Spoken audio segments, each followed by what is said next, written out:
Hello मेरी YouTube family, कैसे हैं आप लोग। और तो थोड़ी थोड़ी देर आराम करती हूँ, थोड़ी देर रेस्ट करती हूँ और उसके बाद फिर अभी बाबू बाहर है। करीब 8:30 बज रहा है, अभी खाना नहीं खाया है।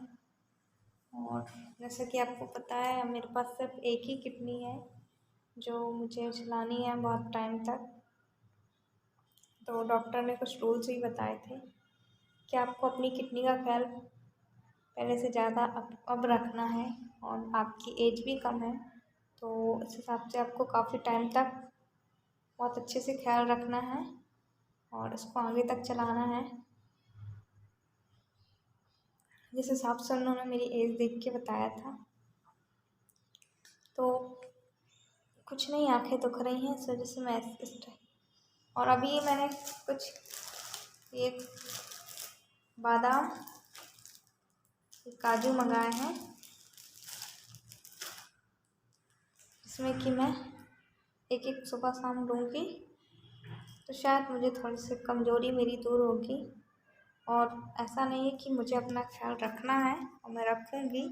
मैं अच्छी रहूँगी तभी तो मैं अपने बच्चे का, अपने पति का ख्याल रखूँगी, क्योंकि मैं तो ठीक ही हूँ और मेरे हस्बैंड का मुझे मुझसे ज़्यादा ख्याल रखना है ना। तो और मेरे हस्बैंड अभी हॉस्पिटल में ही है एडमिट।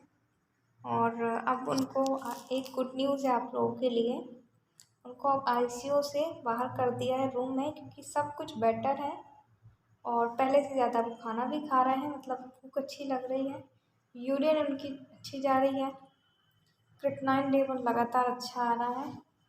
तो आप लोगों की तो सब कुछ अच्छा था। तो बस ज़्यादा देर तक बैठ नहीं पाती हूँ क्योंकि पीठ दुखने लगती है, ज़्यादा चलती हूँ तो थक जाती हूँ, हाफी टाइप की आने लगती है। तो इसलिए आप लोग समझ सकते हैं, आप लोग को मुझे मेरा सपोर्ट यूँ ही करना है जैसे मैं वीडियो कंटिन्यू लेटे लेटे कर रही हूँ।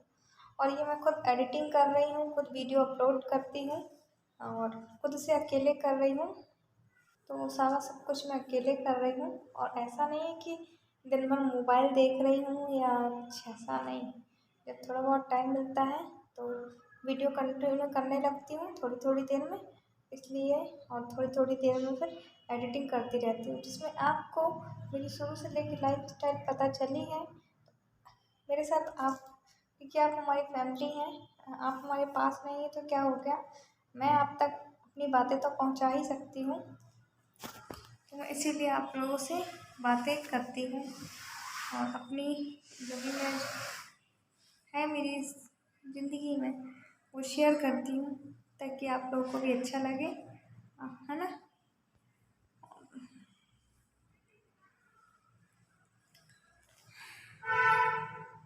पता नहीं सर क्यों दुख रहा है, प्रॉब्लम पता नहीं कितनी है, मुझे भूख नहीं लग रही, ये नहीं लग रही, पता नहीं क्या प्रॉब्लम हो गई फिर से। तो और डॉक्टर ने पता है क्या बोला है कि आपको पेन किलर नहीं खानी है। मतलब वैसे मैं पेन किलर नहीं खाती थी, क्योंकि देखिए मैंने पहले भी अपनी वीडियोस में बताया है, मेरी पुरानी वीडियोस देखिएगा, कि मेरे हस्बैंड का सबसे मेन कारण था पेन किलर।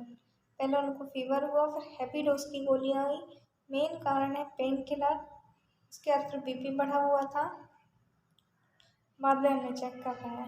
तो मैं आप लोगों से यही कहना चाहूँगी आज, अगर आप लोग कोई पेन किलर भी खा रहे हैं तो मेरा आपसे हाथ जोड़ के निवेदन है, आप लोग कोई भी पेन किलर नहीं खाइए, आज ही उसको बंद करिए। अगर आप कोई खा रहे हैं तो आप अच्छे से डॉक्टर को पता करिए, और हो सके तो पैरासीटामोल या कोई भी ऐसी कोई भी पेन किलर नहीं खाइए। आप अभी तो खा रहे हैं, ये आपको बाद में पता चलेगा। और जो KFT है, किडनी फंक्शन टेस्ट, जब किडनी हमारी 50% डैमेज हो जाती है तब आपको उसका पता चलता है। ये हमारी बॉडी में पहले पता नहीं चलेगा आपको कि आपकी जो क्रिएटिनिन है वो बढ़ चुका है, आपको बाद में पता है। इसके सिम्टम्स नज़र धीरे धीरे आते हैं, जैसे वॉमिटिंग होना, भूख न लगना, पैरों में स्वेलिंग, ये सब आपको धीरे धीरे पता चलेगा। तो मैं ये चाहती हूँ, और अगर आप बीपी और शुगर के पेशेंट हैं तो आप हर 2-3 महीने में अपना बीपी तो आप घर में चेक कर सकते हैं, महीने में कीजिए आप। पर आप शुगर के पेशेंट हैं तो आप बाहर से हर 3 महीने में, हर 2 महीने में KFT ज़रूर चेक कराइए। मैं प्लीज़ आप लोगों से रिक्वेस्ट करती हूँ आज अपनी वीडियो के माध्यम के द्वारा कि शायद किसी की ज़िंदगी यूँ ऐसी ना जाए, क्योंकि देखिए मैं यहाँ पे हूँ, मैंने जो स्ट्रगल किया है इसमें छोटे से लेके बड़े तक, आप ये मत समझिए कोई खाने पीने वाले व्यक्ति को ही ये किडनी की बीमारी होती। ये ज़्यादातर पेन किलर, और मेरे अगर जितने भी सब्सक्राइबर्स कुछ व्यूज़ देख रहे होंगे तो हमें कमेंट जरूर करके बताइएगा कि क्या मैंने सही बोला या गलत बोला। Pain killer, BP high, sugar, ये 3 बड़े कारण हैं जो हमारी किडनी को नुकसान पहुंचाते हैं। पेन किलर रीज़न ये है कि वो सीधे हमारी किडनी में असर करती है, अभी तो नहीं करेगी आपकी, आगे चल के आपको असर करेगी। बीपी हाई, जब बीपी हाई रहता है तो किडनी में जाके असर करता है, किडनी हमारा काम करना बंद कर देती है। इस वजह से हमें बाद में पता चलता है, जब हमें सीधे डॉक्टर डायलिसिस के लिए बोला जाता है। तो मैं आपसे यही चाहती हूँ कि ऐसी नौबत आपको ना आए, आप ज़रूर अपना चेक कराइए। शुगर भी, ये सारी जो ये 3 बीमारियाँ मैंने आपको बताई हूँ, सारी हमारी किडनी में असर करती है। तो मैं आज आपको यही बोलूँगी, आप अपना पूरा ख्याल रखिएगा। आप बच्चे, बड़े, बुजुर्ग जो भी हैं, आप समय समय पे अपना चेकअप ज़रूर कराते रहिएगा। और जो KFT चेकअप है, मात्र उसका अकेला चेकअप 200, 300, 400 तक में होता है मेरे ख्याल से। तो आप इसके लिए मेरे कहने पे कि देखिए, अगर एक बार क्रिएटिनिन का बढ़ गया, 5 के ऊपर अगर बढ़ता चला गया, तो आपको लोग बाग कहेंगे तो कि आयुर्वेदिक में आराम लगता है।